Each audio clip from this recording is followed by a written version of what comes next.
2020 corona காலகட்டத்தில் இந்தியாவில் மிகப்பெரிய அளவில் பட்டினி சாவுகள் இல்லாமல் தடுத்தது இந்த ஊரக வேலைவாய்ப்பு திட்டம்.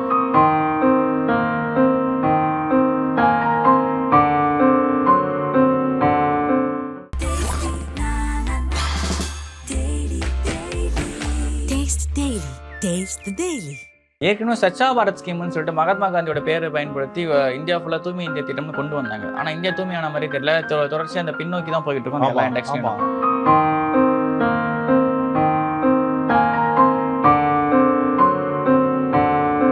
2020 கொரோனா காலகட்டத்தில் இந்த 2 ஆண்டுகள் இந்த உலகமே திக்குமுக்காடிய பொழுது இந்தியாவில் மிகப்பெரிய அளவில் பட்டினி சாவுகள் இல்லாமல் காத்தது இந்த 100 நாள் வேலை திட்டம் தான். அதுக்கு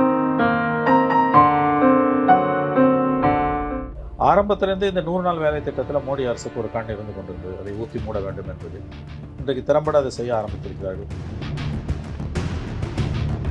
வேளாண் பருவ காலங்களில் விவசாய பணியாற்றல் போதிய அளவில் கிடைப்பதை உறுதி செய்ய இந்த நடவடிக்கை. இதுவும் வேலையாது. இந்த ஸ்கீமை 40% நீ கொடுன்றது மூலமாக மாநில அரசுகளால் செயல்படுத்த முடியாத நேரம் வரும்போது பழியத்துக்கு மாநில அரசு மேலே போட்டாங்க.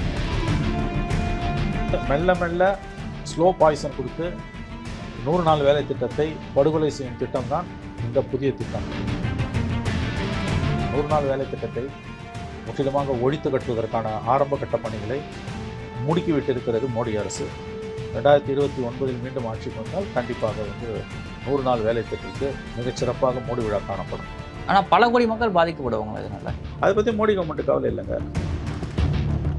அத்தியாவசிய பொருட்களை விலையை கட்டுப்படுத்தணும்னா மார்க்கெட் டிசைட் பண்ணுது. ஆக்சுவலி விமான கட்டணங்கள் ஏறுதா, மார்க்கெட் டிசைட் பண்ணுது. பெட்ரோல் விலை ஏறுதா, மார்க்கெட் டிசைட் பண்ணுது. அப்போ மகாத்மா காந்தி ஊரக வேலைவாய்ப்பு திட்டத்தில் இருக்கக்கூடிய ஒருத்தன் வேலைக்கு வரத்துக்கும் வராமல் இருக்கிறதுக்கும் அவனுக்கு உரிமை இருக்கா இல்லையா, அதையும் மார்க்கெட் தானே டிசைட் பண்ணுது. அப்போ மட்டும் எதுக்கு நீ அவன் கம்பல்ஸ் பண்ணி 150 ரூபாய் சம்பளத்துக்கு வாடா வேலை செஞ்சு போடான்னு சொல்கிறேன். 100 நாள் வேலை திட்டம் கோடானு கோடி மக்களுக்கு ஒரு மாற்று வழியை காட்டுது. ஒரு ஷாக் அப்சர்வராக இருக்குது. அது இன்றைக்கி அதை ஒழிச்சுட்டீங்கன்னா அந்த மக்கள் எங்கே போவாங்க?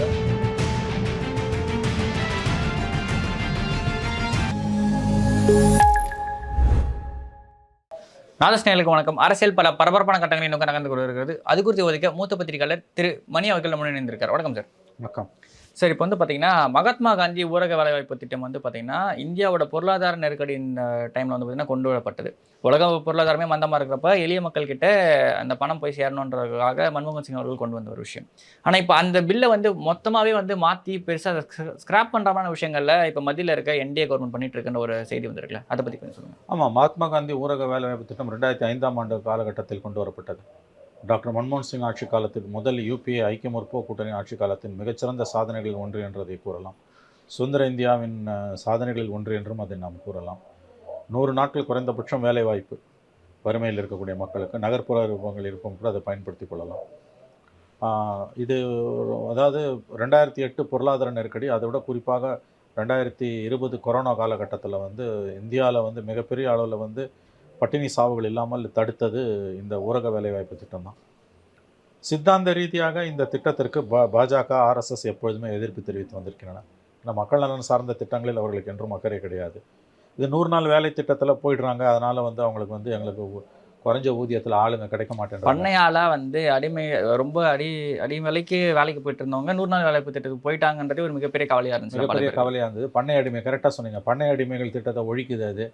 அப்புறம் எங்களுக்கு வேலைக்கு ஆள் வர மாட்டேன்றான், சம்பளம் கேட்குறான், கூடுதல் கேட்குறான், கூலி அதிகமாக கேட்குறாங்க விவசாய வேலைக்கு அப்படின்னு சொல்கிறாங்க அவங்க. ஆனால் நீ மார்க்கெட் ரேட்டை நீ கொடுக்க வேண்டியதானே. மற்றதுக்கெல்லாம் மார்க்கெட் டிசைட் பண்ணுதுன்னு பேசக்கூடிய பொருளாதார மேதைகள், வலதுசாரி பொருளாதார மேதைகள் 100 நாள் வேலைவாய்ப்பு திட்டத்தில் மட்டும் மார்க்கெட் அதை டிசைட் பண்ணுதுன்றதை ஏன் ஏற்றுக்கொள்ள மறுக்கிறார்கள்? நான் எவ்வளோ காசு கொடுத்தாலும் வரமாட்டேன்றான் அப்படின்லாம் கதை அழக ஆரம்பித்தாங்க. ஆரம்பத்திலேருந்து இந்த 100 நாள் வேலை திட்டத்தில் மோடி அரசுக்கு ஒரு கண் இருந்து கொண்டிருந்தது. அதை ஊற்றி மூட வேண்டும் என்பதில் இன்றைக்கு திறம்பட அதை செய்ய ஆரம்பித்திருக்கிறார்கள். ரொம்ப சுருக்கமாக சொல்கிறதுனா உரிமை என்பதை தாண்டி தேவை அடிப்படையில் தான் இனிமேல் இருக்குன்ற மாதிரி கொண்டு வந்திருக்காங்க. அது ஃபண்டு ப்ராப்பராக ரொம்ப முக்கியமானது என்னென்னா, ஒட்டுமொத்தமாக நுரேகா அந்த மகாத்மா காந்தி ஊரக வேலைவாய்ப்பு திட்டத்துக்கு ஒட்டுமொத்த நிதியும் மத்திய அரசால் கொடுக்கப்பட்டு வந்தது. இப்போ கொண்டு வந்துப்பட்டிருக்க திட்டத்தின்படி என்ன சொல்கிறாங்க அப்படின்னு கேட்டிங்கன்னா, இதற்கு முன்பு 90% நிதியை மத்திய அரசு வழங்கியது. இனி 60% மட்டுமே மத்திய அரசு வழங்க, 40% மாநில அரசுகள் இருக்க வேண்டும். அது இந்த 90:10ன்ற ரேஷியோ வந்து பார்த்தீங்கன்னா ஒரு சில ஸ்டேட்டுக்கு மட்டும் வந்து ஸ்டேட்டுக்கு மட்டும், சொல்லியிருக்காங்க. நார்த் ஈஸ்டர்ன் ஸ்டேட்ஸ், ஹிமாலயன் ஸ்டேட்ஸை தவிர ஆமா. மற்ற எல்லா ஸ்டேட்டுக்கும் வந்து பார்த்தீங்கன்னா ஸ்டேட் கவர்மெண்ட் 60-40 ரேஷியோவில் வாங்கணும் கொடுக்கணும் இப்போ இனிமே வந்து 60-40ன்ட்டாங்க. இப்போ வந்து மாநிலங்களுக்கு இது மிகப்பெரிய நிதி சுமை. இப்போ ஸ்டாலின் கூட முதலமைச்சர் ஸ்டாலின் கூட என்ன சொல்லியிருக்காருன்னா, இது வந்து இனிமேல் வந்து இது மாநிலங்கள் தமிழ்நாடு வந்து 4500 கோடி ரூபாய்க்கு மேலே செலவு பண்ண வேண்டியிருக்கின்றார். எல்லா மாநிலங்களுக்குமே இது சிக்கல். அப்புறம் இன்னொரு முக்கியமான விஷயம் என்னன்னு கேட்டிங்கன்னா, விதைப்பு, நடவு மற்றும் அறுவடை காலங்களில் விவசாய பணியாட்களை வேலைவாய்ப்பு உறுதி திட்டத்தின் கீழ் பணியாற்ற அழைக்கக்கூடாது. அப்ப அந்த பண்ணை அடியாள் முறைக்கு திருப்பி நீ போயிடு அப்படிங்கறத மறைமுகமா திருப்பி போயிடுன்றான். ரிவர்ஸ்ல போகுது. வளர்ச்சி என்பது ரிவர்ஸ் ஸ்விங்ல போகுது இந்தியாவில்.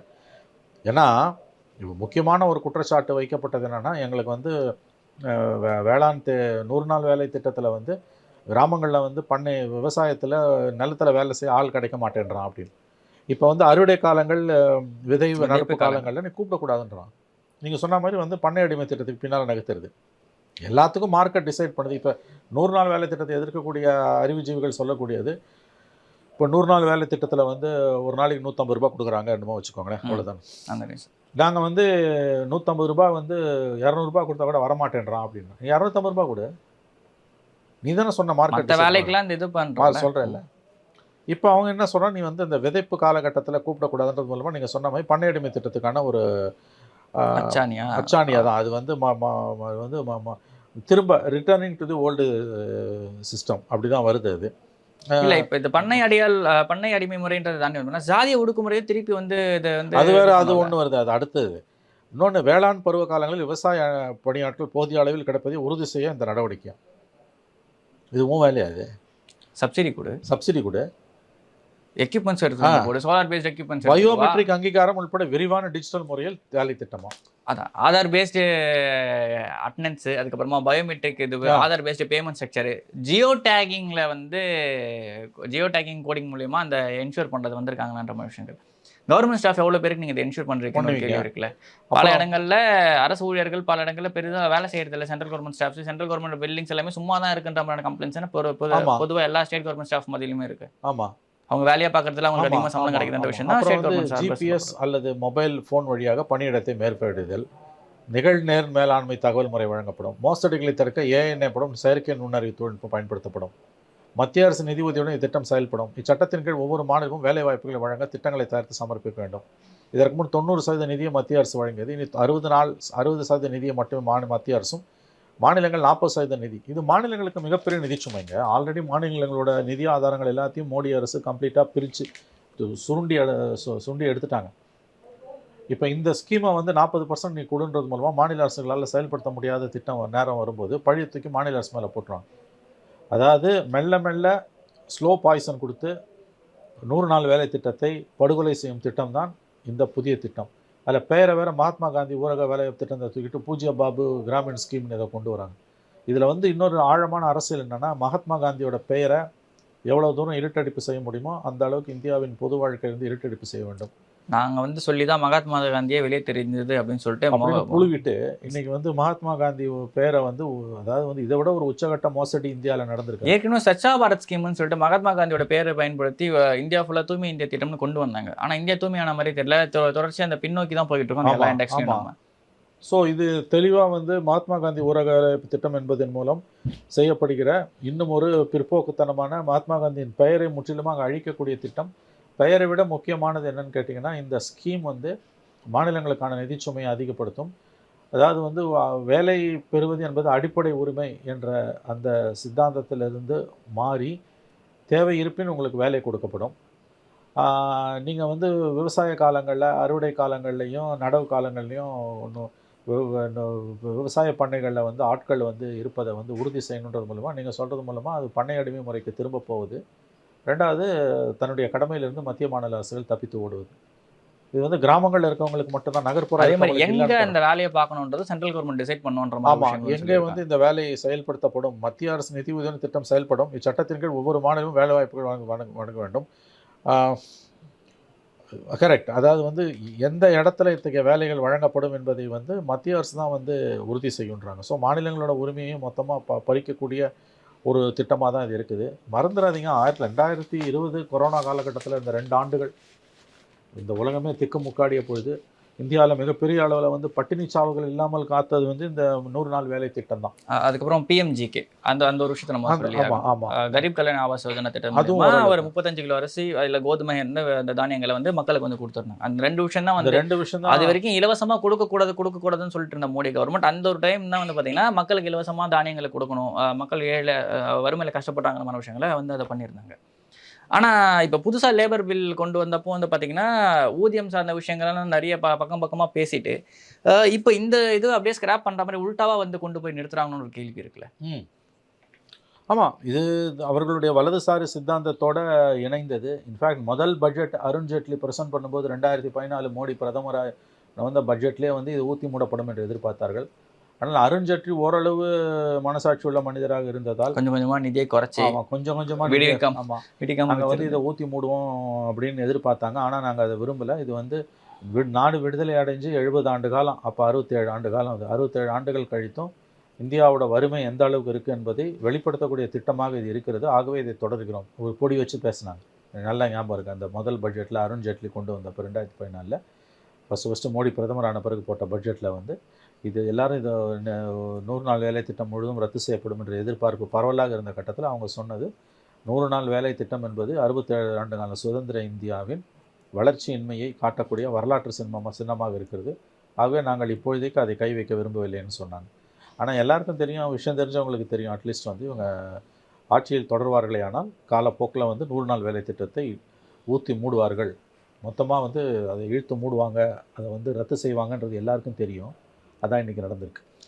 அது இது வந்து இப்படியே சுருக்கமாக சொல்லலாங்க. 100 நாள் வேலை திட்டத்தை முற்றிலுமாக ஒழித்து கட்டுவதற்கான ஆரம்ப கட்ட பணிகளை முடுக்கி விட்டிருக்கிறது மோடி அரசு. 2029 மீண்டும் ஆட்சிக்கு வந்தால் கண்டிப்பாக வந்து 100 நாள் வேலை திட்டத்திற்கு மிகச்சிறப்பாக மூடு விழா காணப்படும். ஆனால் தொடர்ச்சியாக வேளாண் சார்ந்த விஷயங்கள் பேசிகிட்டு இருக்காங்க, எளிய மக்கள் அப்படின்ற விஷயங்கள் பேசுகிறாங்க. ஆனால் தொடர்ச்சியாக எளிய மக்களுக்கு எதிரான விஷயங்கள் தான் செஞ்சுருக்காங்க. அக்னிவீர் திட்டமும் அதே மாதிரி தான். இளைஞர்களை வந்து பார்த்திங்கன்னா ஒரு 4 வருஷம் வரைக்கும் வந்து பார்த்திங்கன்னா நாங்கள் ராணுவத்தில் வச்சுக்கிறோம், அதுக்கப்புறமா வந்து உங்களுக்கு வேலை கிடையாது, நீங்கள் வெளியே போயிட்டு வேலை பார்த்துக்கணும், உங்களுக்கு ஒரு அமௌண்ட் கொடுத்துருவோம், ஒருவேளை உயிர் இருந்தால் 1 கோடி ரூபாய் கொடுத்துருவோன்ற விஷயங்கள் வந்து சொல்லி ஒரு மிகப்பெரிய ஒரு கலவரமே வந்து வட மாநிலங்களாக இருந்துச்சு. அதுக்கப்புறம் ஓரளவுக்கு கொஞ்சம் செட்டில் இருந்துச்சு. ஃபார்ம் பில்ஸும் அப்படி தான். இப்போ ஏறக்குறைய எந்த விஷயமும் அப்படி தான் கொண்டு வந்திருக்காங்க. இப்போ இவங்க நடவு டைமில் வந்து கூப்பிடக்கூடாது அப்படின்ற மாதிரி ரூல்ஸ் கொண்டு வந்தால் நடவு டைம் அப்படின்றப்ப அவங்க என்ன வேலை பார்ப்பாங்கன்ற ஒரு கேள்வி. அதுதான் முக்கியமான விஷயம். அப்போ அவன் எங்கே போவான்? ஒருவேளை அவனுக்கு அந்த ஊதியம் பத்தலைன்னா அல்ல எக்ஸிஸ்டிங் அந்த நேரத்தில் நீ அவனை கூப்பிடக்கூடாதுன்னு இதில் சொல்கிறேன். இப்படிப்பட்ட கண்டிஷன்ஸை போடுறது மூலமாக நல்ல கேள்வி. அதாவது அந்த நேரத்தில் அவன் எங்கே வேலைக்கு போவான்? அவனுக்கு அந்த குறைந்தபட்ச ஊதியமாவது உறுதி செய்யப்படுமான்னு ஒரு கேள்வி இல்லை. பர்டிகுலர் டைம் நேரடியாக 100 நாள் வேலை திட்டத்தை ஊற்றி மூடாமல் கொஞ்சம் கொஞ்சமாக விஷம் கொடுத்து, நேரடியாக விஷம் கொடுத்து சாகடிக்காமல் மெல்ல விஷம் கொடுத்து சாகடிக்கக்கூடிய வேலை இது. 100 நாள் வேலை திட்டத்தை மெல்ல சவக்குழிக்கு அனுப்பக்கூடிய வேலையை மோடி அரசு இன்று கையில் எடுத்திருக்கிறது. இந்த புதிய 100 நாள் வேலை திட்டத்துக்கு மாற்றான இந்த புதிய சட்ட மசோதா என்பது வந்து நாடாளுமன்றத்தில் நிறைவேற்றப்பட்ட சட்டமானால் கண்டிப்பாக அது 100 நாள் வேலை திட்டத்தை இழுத்து மூடக்கூடிய, அதற்கு மூடு விழா காணக்கூடியதை நோக்கி அடுத்த 3 அல்லது 5 ஆண்டுகளில் போய் முடியும். அதில் எந்த சந்தேகமும் வேணாம் உங்களுக்கு. ஆனால் பல கோடி மக்கள் பாதிக்கப்படுவாங்க இதனால். அதை பற்றி மோடி கவர்மெண்ட்டு கவலை இல்லைங்க. பெரும்பாலான தேர்தலெலாம் முடிஞ்சு ஜெயிச்சுக்கிட்டே வரோம். பல கோடி மக்கள் பாதிக்கப்படுவாங்கன்றது தெரியும். மிக அற்புதமான திட்டங்க. சுதந்திர இந்தியா வரலாறுலேயே கொண்டு வரப்பட்ட மிக முக்கியமான திட்டம். இப்படி வந்து வறுமையை வந்து, ஏன்னா இன்னும் பல ஆண்டுகளுக்கு வறுமையை முழுதும் ஒழிக்க முடியாது. அதனால் வந்து பட்டினி சாவுகளை தடுப்பதற்கு ஓரளவாவது கிராமப்புற மக்கள் வந்து வாழ்வில் ஒளியேற்றுவதற்காக கொண்டு வரப்பட்ட மிக அற்புதமான திட்டம். இந்த குறைந்தபட்ச பணப்புழக்கம் இருக்கணும் அப்படின்ற மாதிரி. ஆனால் வலதுசாரி பொருளாதார நிபுணர்கள் அதை விரும்ப மாட்டார்கள். அது எப்படியோ ஊற்றி மூடணும்னு காத்துட்டு கனவு கொண்டிருந்தார்கள். இன்றைக்கி அது வந்துடுச்சு. வழக்கமான டைலாக நான் 500 ரூபா கொடுத்தா வேலைக்கு வரமாட்டேன், 300 ரூபா கொடுத்தா கூட வரமாட்டேன், ஏன் 400 ரூபா கொடு, நீ தானே சொன்ன மார்க்கெட் டிசைட் பண்ணுதுன்னு. அத்தியாவசிய பொருட்களை விலையை கட்டுப்படுத்தணும்னா மார்க்கெட் டிசைட் பண்ணுது. ஆக்சுவலி விமான கட்டணங்கள் ஏறுதா, மார்க்கெட் டிசைட் பண்ணுது. பெட்ரோல் விலை ஏறுதா, மார்க்கெட் டிசைட் பண்ணுது. அப்போ மகாத்மா காந்தி ஊரக வேலைவாய்ப்பு திட்டத்தில் இருக்கக்கூடிய ஒருத்தன் வேலைக்கு வரத்துக்கும் வராமல் இருக்கிறதுக்கும் அவனுக்கு உரிமை இருக்கா இல்லையா, அதையும் மார்க்கெட் தானே டிசைட் பண்ணுது. அப்போ மட்டும் எதுக்கு நீ வந்து அவனை கம்பல்ஸ் பண்ணி 150 ரூபா சம்பளத்துக்கு வாடா வந்து வேலை செஞ்சு போடான்னு சொல்கிற? அப்போ அந்த லேபர் பில்லாம் எங்கே போச்சு? எங்கே போச்சு? அதில் இன்னொரு விஷயமும் இருக்குது சார். இப்போ ஆக்சுவலி சமீப காலங்களில் இந்த வெஜிடபிள்ஸ் விவசாய பொருட்கள் எல்லாமே விலை ஏறினதுக்கு காரணம் என்ன சொன்னாங்கன்னா, கூலிக்கு ஆளே வரமாட்டாங்க, நாங்கள் எல்லாம் மிஷின் வச்சு தான் பண்ணுறோம், அதனால தான் விலை ஏறிச்சு.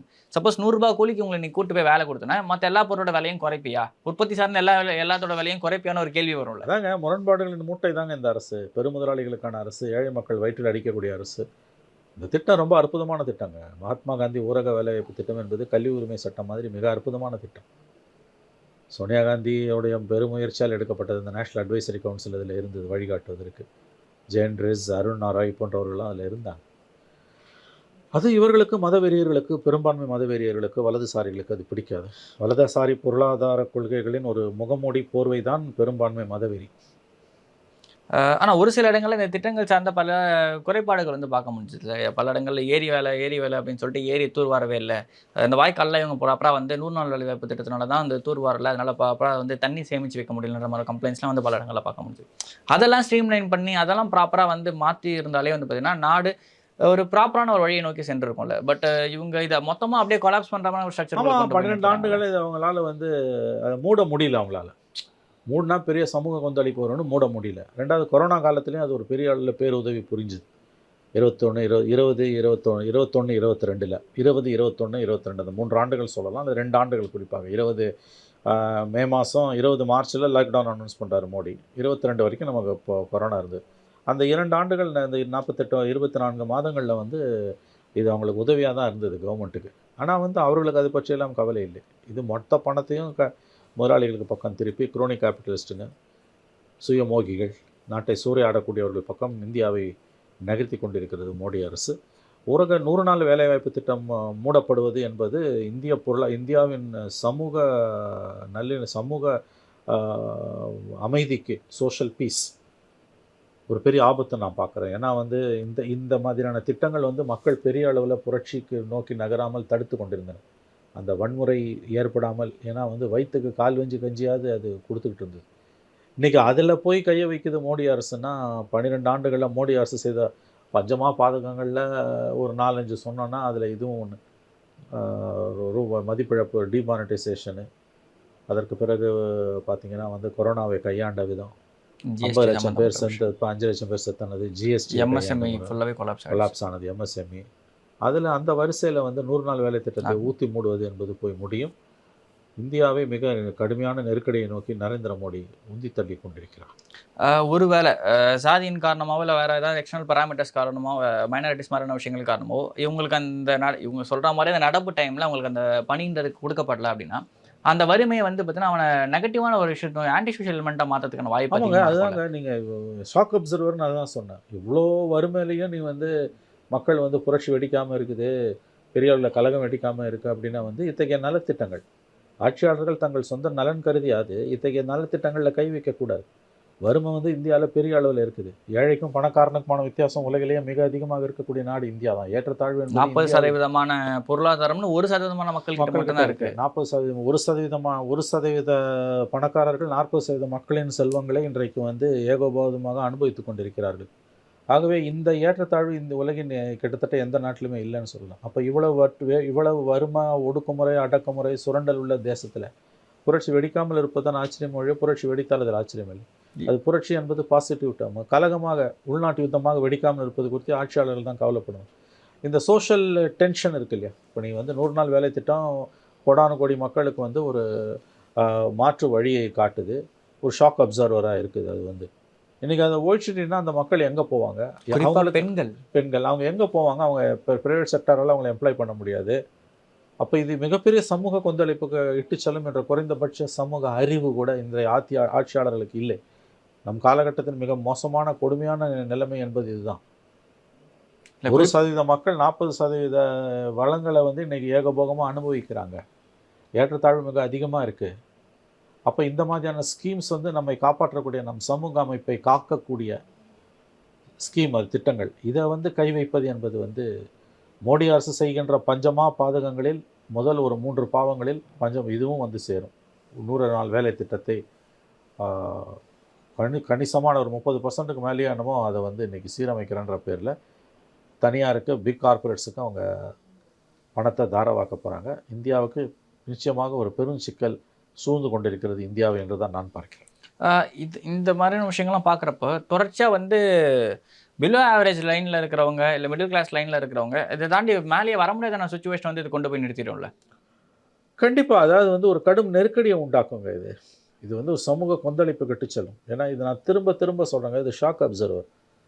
குறிப்பாக 2020-21 கொரோனா காலத்தில் ஒட்டுமொத்த தேசமே முடங்கி கிடந்த பொழுது அதற்கு பிறகு நார்மல்சி வரத்துக்கு ஒரு 6லேருந்து 9 மாதம் ஆச்சு. அந்த காலகட்டங்களில் இவங்கெல்லாம் வந்து எப்படி தவிச்சிருப்பாங்க யோசிச்சு பாருங்கள். 100 நாள் வேலை திட்டத்தில் வேலை செஞ்சவங்க எவ்வளோ பெரிய ஸ்கீமுங்க அது. மிகச்சிறந்த பொருளாதார நிபுணர்களை ஆய்வு குழுக்களாக ஆலோசனை குழுக்களாக வைத்து கொண்டு வரப்பட்ட ஒரு மிக நல்லதொரு திட்டம். பட் இவர்களுக்கு நோக்கங்கள் வேறு. இவர்கள் மதத்தின் பெயரால் மக்களை பிளவுபடுத்தக்கூடியவர்கள், பெருமுதலாளிகளின் கைக்கூலிகள். இந்த மதவாதம் என்பதே பெருமுதலாளித்துவத்தை மூடி மறைக்கக்கூடிய ஒரு கேமஃப்ளாஜ். அது வந்து ஒரு முகமூடி. ஆமாம், ஒரு முகமூடி தான். அது அப்படி தான் நான் இதை பார்க்குறேன். இதில் இன்னும் ஒரு சில விஷயங்கள்லாம் பார்க்க வேண்டியது இருக்குல்ல. இப்போ பெண்கள் தான் வந்து பார்த்தீங்கன்னா இந்தியாவை பொறுத்த வரைக்கும் பேரலாக வந்து எக்கனாமியை பேலன்ஸ் பண்ணிகிட்டு இருக்காங்க. இந்த மாதிரி 100 நாள் வேலை வாய்ப்பு மாதிரியான விஷயங்களும் சரி, மற்ற சின்ன சின்ன கிராம பணிகளில் பொறுத்தமாகட்டும் சரி. இப்போது இந்த விஷயங்கள் அப்படியே டோட்டலாக பாதிக்கப்படல. இப்போ 300 400 சொல்லிட்டு வயல் வேலைக்கு போகிறவங்களுக்குமே இப்போ இந்த மாதிரியான ஸ்கீம்னால அந்த கூலி குறைவுக்கான வாய்ப்பு தானே அதிகமாக இருக்கும். கண்டிப்பாக அந்த புதிய பிரச்சனைகளையும் நீங்கள் வந்து இன்றைக்கி அட்ரஸ் பண்ணி ஆகணும். மார்க்கெட் டிசைட் பண்ணுதுன்னு மார்க்கெட்டுக்கு உபயோகமான விதத்தில் வந்து ஏங்க நடவு காலத்தில் அறுவடை காலத்தில் வந்து இது கூடாது 100 நாள் திட்டம்ன்றது எவ்வளோ அயோக்கியத்தனமான ஒரு தாக்கியதுங்க. உனக்கு என்ன வந்தது?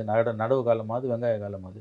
சரி, ஃபார்ம் எக்யூப்மெண்ட்ஸ் இது வரைக்கும் டீசலில் ப்ரைஸ் கம்மி டேக்ஸ் கம்மி பண்ணியிருக்கேன், அதுவும் கிடையாது. ஃபார்ம் எக்யூப்மெண்ட்ஸ்க்கான டேக்ஸாக மினிமமாக இருக்கா, அதுவும் கிடையாது. எல்லாமே இப்படி பண்ணிட்டு இல்லை. ஃபார்ம் எக்யூப்மெண்ட்ஸ் ரெடி பண்ணுற எம்எஸ்எம்இக்காக டேக்ஸ் ஃப்ரீ பண்ணியிருக்கீங்களா, அதுவும் கிடையாது. எதுவுமே பண்ணாமல் டேரெக்டாக பாதிக்க 10 ரூபா 15 ரூபா சம்பளம் வாங்குற இந்த பொதுமக்கள் மேலே எடுத்துகிட்டு போயிட்டு அந்த பேர்டனை கொண்டு போய் சேர்க்கறதுன்றது எப்படி நியாயமாக இருக்குன்ற ஒரு கேள்வி இருக்குல்ல. நிச்சயமாக வந்து இது அதை ரொம்ப துண்டாக கூட பேச வேணாம் தம்பி. அதாவது இது வந்து இந்த திட்டத்தை, அற்புதமான இந்த திட்டத்தை கடந்த 20 ஆண்டுகளாக இந்தியாவில் பெரும் சமூக கொந்தளிப்புகள் எதுவும் ஏற்படாமல் காத்து கொண்டிருக்கிற இந்த அற்புதமான தேசப்பிதாவின் பெயரால் இருக்கக்கூடிய இந்த திட்டத்தை, அந்த திட்டத்துக்கான பெயரையும் தேசப்பிதா பெயரையும் மாற்றிவிட்டு, அதை விட முக்கியமாக வந்து பெயர் கூட எதோ வேணால் வச்சுட்டு போனி, பிரச்சனையே கிடையாது. ஆனால் அந்த திட்டத்தையே கொலாப்ஸ் பண்ணி திட்டத்தையே சீர்குலைக்கிற சர்வநாசமாக்குகிற ஒரு வேலையை மக்களும் பாதிக்கப்படுறாங்க, மாநிலங்களும் பாதிக்கும். நேரடியாக மூணாவதுல கூட ஒரு நேர்மை இருக்கும். எந்த நேர்மையும் இல்லாத ஒரு கேடுகட்ட கவர்மெண்ட் இது. இப்போ மாநிலங்கள் மேலே பழி போட்டுருவாங்க. சப்போஸ் மாநிலங்களால் ரன் பண்ணலாம், மாநிலங்கள் மேலே பழி போட்டுருவாங்க, அவ்வளோதான். அதே மாதிரி எந்த இடத்துல பண்ணணும்னு இவங்க சொல்கிறாங்க தெரியுமா? அது எப்படி வந்து இவங்க டிசைட் பண்ணுறாங்க? மாநிலங்களுக்கு என்ன அதிகாரம்? மாநிலங்கள் 40% கொடுக்கணும். அவன் எதுக்கு 40% கொடுக்கணும்? இது மாநிலங்களை மேலும் நெருக்கடி தள்ளுறது. ஊதியம் கொடுக்க முடியலன்னா நான் கொடுத்துட்டு அவங்க கொடுத்தான்னு கையை காமிச்சிட வேண்டியது. இவங்க பங்குக்கு சில தவறுகளை செய்வாங்க. இப்போ தமிழ்நாடு மாதிரி கவர்மெண்ட்டு குறைக்காது. ஆனால் மற்ற மாநிலங்கள், தெலுங்கானாவாக இருக்கட்டும், அது வேறு சில மாநிலங்கள் வந்து கண்டிப்பாக வந்து மத்திய பிரதேஷ், ராஜஸ்தான், குஜராத், ஹிந்தி பெல்ட் ஸ்டேட்ஸ்லாம் இது எதிராக தான் திரும்புவாங்க. ஆனால் அவன் நோக்கத்தில் திரும்புவோம் அவங்களுக்கு வந்து. ஆனால் உண்மையிலேயே வந்து நம்ம வந்து இது வந்து மாநிலங்களுக்கு அதிக நிதிச்சுமையை ஏற்படுத்துகிறது.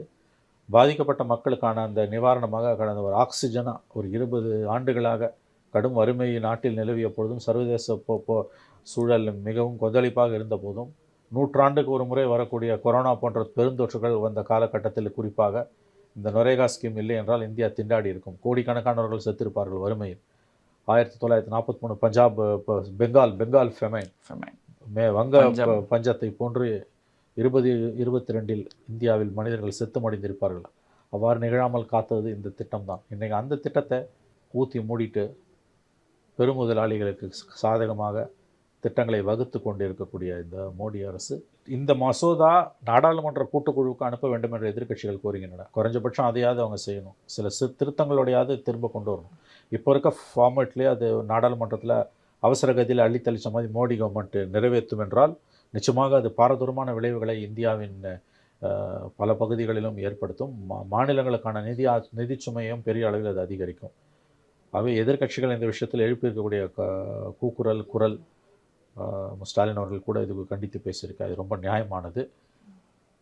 மக்களவையிலும் மாநிலங்களவையிலும் இந்த எதிர்க்கட்சிகள் கச்சை கட்டி கொண்டு நிச்சயமாக மிக கடுமையாக மூர்தனியமாக இந்த மசோதாவை எதிர்க்க வேண்டும். குறைந்தபட்சம் இதை இந்த கூட்டத்தொடரில் நிறைவேற்றி விடாமல் நாடாளுமன்ற நாடாளுமன்ற நிலைக்குழுவுக்கு ஸ்டாண்டிங் கமிட்டிக்கு இதை அனுப்ப மோடி அரசை வற்புறுத்த வேண்டும். ஓகே சார், எவ்வளோ நேரம் உங்களுக்கு பண்ணால் இதுக்கு நன்றி சார். தேங்க்யூ. நன்றி சார். தண்ணி கொடுமா.